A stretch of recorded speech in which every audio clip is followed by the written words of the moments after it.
బంధువులు, రక్త సంబంధులు, కుటుంబం, స్నేహితులు, బలగం, సొసైటీ ఎంత ఇంపార్టెంటో ఈ వీడియో మనకి నేర్పిస్తుందండి. ఫస్ట్ టైం ఎగురుతూ ఉంది పక్షి, తన తల్లి దాన్ని ఫాలో అవుతూ ఉంది.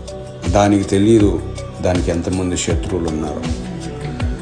శత్రువు వచ్చింది, దాన్ని అటాక్ చేసింది. అటాక్ చేయగానే దాని తల్లి ఊరుకోలేదు, దాన్ని ఫాలో అయింది. ఇది చూసిన దానికి సంబంధించిన బలగం అంతా లేచింది. చూడండి, అందరూ ఫ్రెండ్స్, బంధువులు అందరు లేచి దాన్ని అటాక్ చేస్తూ ఉన్నాయి. దానికి వేరే ఆప్షన్ లేక దాన్ని వదిలేసి వెళ్ళిపోయింది. చూడండి, ఒంటరిగా ఉంటే ఎంత ప్రాబ్లం అయ్యేదో. అందుకే బంధువులు, స్నేహితులు, రక్త సంబంధులు, బలగం అనేది చాలా ఇంపార్టెంట్. అయితే బాధాకరమైన విషయం ఏంటంటే ఈ రోజుల్లో ఒకరంటే ఒకరికి పడకుండా పోయింది.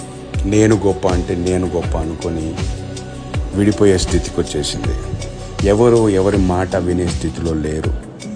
ఎవరి స్వార్థం వాళ్ళది అయిపోయింది. ఎవరి బెనిఫిట్స్ వాళ్ళు చూసుకుంటా ఉన్నారు. అయితే ఇలాంటి మంచి సొసైటీ క్రియేట్ అవ్వాలని కోరుకుందాం.